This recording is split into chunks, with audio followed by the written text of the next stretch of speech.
Common mistakes that are made in developing these parenting plans. Some of them might surprise you, but these are some of the ones we see most often. Being too vague is a big one, okay? So saying we will share school holidays is very vague.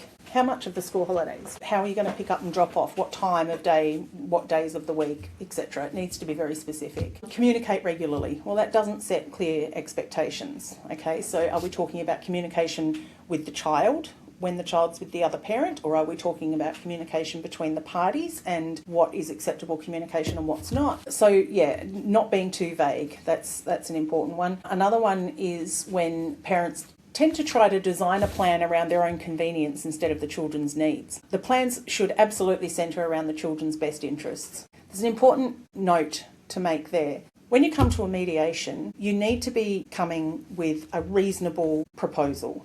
Okay, because if things don't work out in the mediation and you end up in court, what the court are going to consider are the child's best interests. So you should be doing that too, because when you get to court, whatever you present in court, the court are going to be looking for you to be putting the child's best interests first. So there's no point coming to a mediation trying to negotiate things that are not in the child's best interests.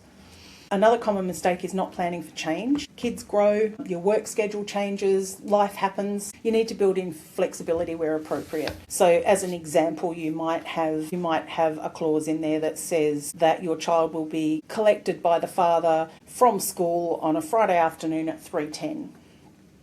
And then something happens with the father's work schedule and he can no longer do that on a Friday. So you need to be able to be flexible to come up with a different arrangement that works for everybody. You need to be able to have flexibility there.